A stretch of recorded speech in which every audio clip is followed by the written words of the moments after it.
tunavyoenenda akauvua mwili, akauvua ule tukufu, akauvaa mwili ili tujifunze. Hakuja kama mfalme asujudiwe, ijapokuwa ni mfalme, ijapokuwa ni mwana wa Mungu, lakini hakuja kutumikiwa bali kututumikia. Ni thamani ya namna gani ambayo alituonesha. Yeye ni mfano wa kuigwa. Na hii ikawa ni kwetu sisi wote wenye mamlaka. Kama ni baba, kama ni mama, kama ni viongozi kanisani, ni viongozi katika nchi, ni viongozi katika mataasisi. Yesu anasema na wale wa shanani anasema na wale 10 waliposikia waliwakasirikia wale ndugu wawili.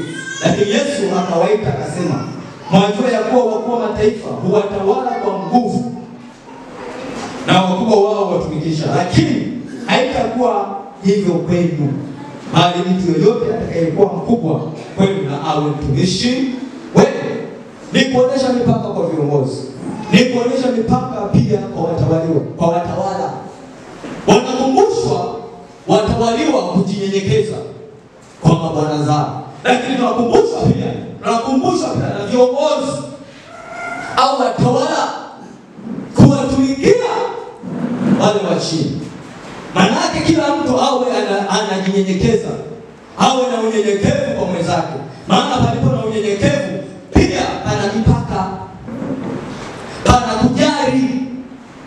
Ukikaribisha kiburi, unakaribisha ubinafsi, unakaribisha majivuno. Na ukishakuwepo binafsi, hautotamani kuona mwenzako anafanikiwa, hautotamani kuona mwenzako anapiga hatua, au apige hatua lakini asikuzidi wewe. Bwana Yesu asifiwe sana. Na hiyo ndio dunia tulionayo. Timotheo anasema watu wenye kujivuna, wakali, wasiopenda suluhu, wabinafsi, ujiepushe nao. Bwana Yesu asifiwe sana. Bwana apewe sifa. Kwa hiyo kanisa linapokuwa na unyenyekevu, lazima neema ya Kristo iwepo ndani mwetu, kwa sababu ni kitu cha kujifunza. Na tunajifunza kwa Bwana wetu Yesu Kristo. Sio ni swala la neno. Najua ni rahisi kuongelea swala la unyenyekevu, lakini kuliishi ni vigumu sana. Maana mtu akikukaribia mara moja, mara mbili, tatu, na yuko kila milionaje, na mkisha leta magomvi, tayari kuna matengano, amani haipo, kuendelea hutakuwepo.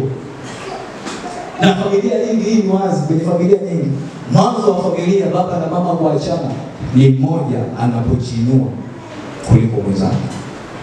Ni pale panapokosekana nini? Unyenyekevu. Wewe baba amekosea, ni kweli, lakini unapojinyenyekeza ukatumia hekima, maana pia unyenyekevu unakaa na wenye hekima. Hakuna mwenye hekima asiye na unyenyekevu. Ukijua ndio amekosea, lakini bado ananikaribia, ndio asili ya binadamu. Binadamu anaweza akakosea, lakini bado akataka kutengeneza namna aonekane akakosea. Tena hata na ngumi anaweza akakupiga. Kwa sababu ni namna ya binadamu tulionao. Kiburi kimetawala maisha yetu. Kwa hiyo ukisema umekosea, unasema hapana, natoa sababu za msingi, lakini unakuta umekosea. Kwenye familia baba anaweza akakosea, akiambiwa tu na mama akapigwa, akafanyaje. Sasa na mama pale anapojiinua akasema hapana, umezidi, ni kweli umekosea, ukubali. Sasa baba akubali, mama akubali, kitu gani kinatokea pale? Kitu gani kitatokea? Nafikiri tunafahamu. Mwisho wa siku bora kila mtu awe na maisha yake, lakini chanzo cha magomvi au chanzo cha kutokuwa na suluhu ni pale mmoja wetu miongoni mwao amekosa nini? Unyenyekevu. Bwana Yesu asifiwe sana. Kwa kuwa mnyenyekevu sio kwamba ni mjinga. Hapana. Paulo anasema wakituona tusiofaa, lakini tunafaa sana. Ukijinyenyekeza sio kwamba uwezi, unaweza sana, ila unataka amani ya Kristo itawale. Biblia inasema jawabu la upole humaliza mashindano. Na jawabu la upole haliwezi likatoka kwa mtu mkaidi au mwenye kiburi. Tusitegemee kuona mtu mwenye kiburi anatoa jawabu la upole. bali ni wanyenyekevu wa mioyo. Walio wanyenyekevu wa mioyo. Mahala popote palipo na magofu, makanisa yanaharibika. Nguvu ya Mungu inashindwa kutembea makanisani kwa sababu watu wana kiburi, watu wanajiinua. Kuna ile ya kujinyenyekeza ili Mungu haje atutengeneze haipo. Bwana Yesu asifiwe sana. Bwana apewe sifa. Kwa viongozi wawatumikie. Alitaka kuwa mkubwa nawe dogo. Sasa unakuwa mkubwa, unakuwa kila kitu ni kuagiza. Ukishakufanya wewe, unaagiza wengine wafanye. Na wengine hao wana vingine vya kufanya. Kama ni baba na familia moja ilikuwa inapitia matatizo fulani. Sasa kila tatizo anaachiwa kijana afanye. Hata yale majukumu ya baba anaachiwa kijana afanye. Baba anakaa ndani, anapiga tu bluzi, anamtuma mtoto ana kazi. Kwa hata ile sehemu ya baba kwenda mashambani kwenda fanyaje, yani amegoteka kabisa.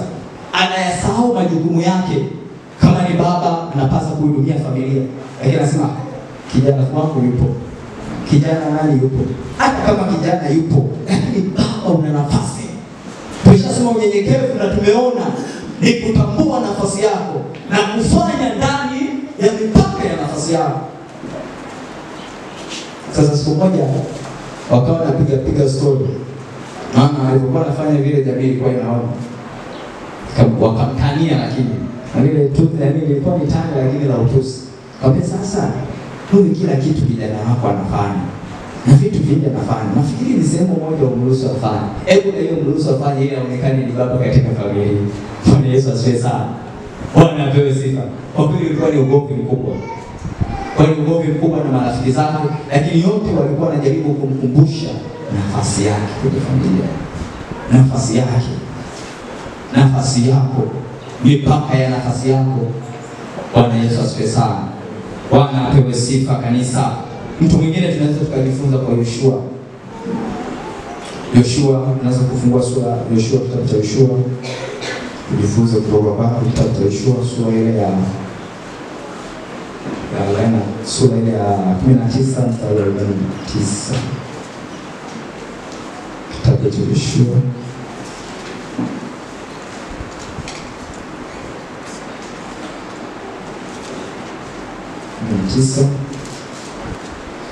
mstari wa 49 tasoma.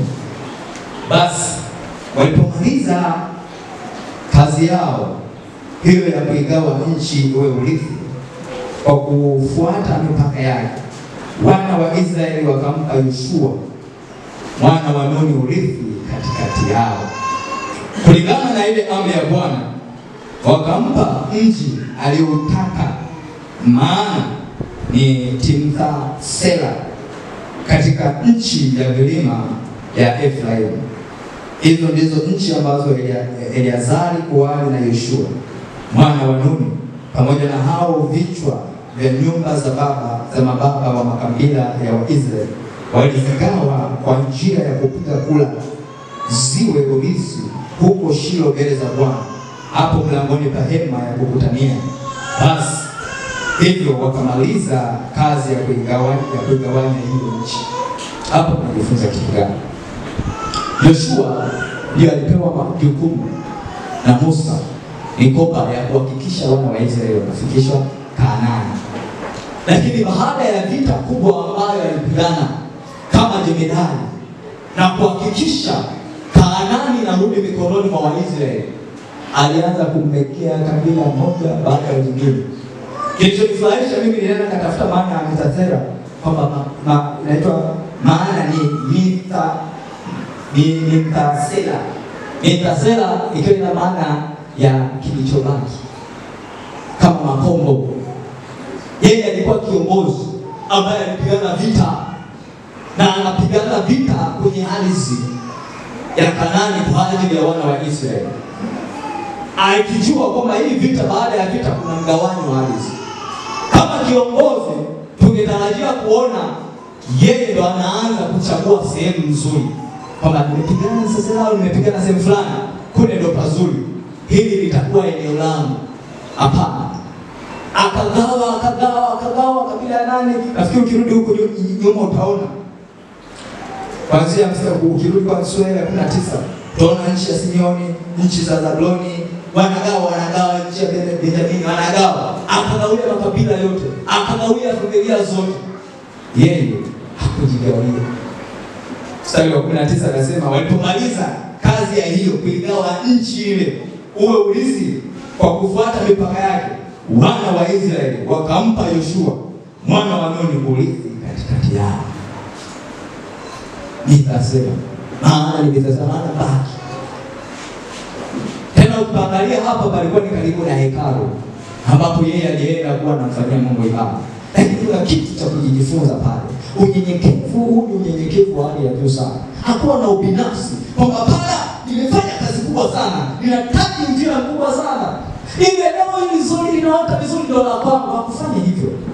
Aligawa na kama kiongozi yeye anakuja kugawia. Kilishangaza sana. Nikaona jaribu kumtafakari. Alikuwa ni mtu wa namna gani? Kwamba mipaka yote anangojea gawia. Kwamba alivyokuwa anagawa, hakuona au alivyokuwa anapigana vita, hakuona ardhi gani ni nzuri, hakuona mara gani ni pazuri. Maana mabonde hapo yalikuwepo, vilima vilikuwepo. Angesema nikae kilimani mahala palipo na hewa nzuri. Hapana. Hakuona ubinafsi. Na matokeo kutokana na ubinafsi ni unyenyekevu. Amepigana, alikuwa mstari wa mbele. Kupigana na kuhakikisha ahadi ya Mungu inatimilika kama Mungu alivyokusudia. Lakini ilipofika swala la kugawana zile nyama, akatulia, akagawia wote. Bwana Yesu asifiwe sana. Bwana apewe sifa. Lakini tunaweza tukaona katika hali ya kwetu zama ambazo zimekwisha tabiriwa, watu wenye kujipenda, wasiompenda Mungu, wakali na wakaidi, wenye wivu,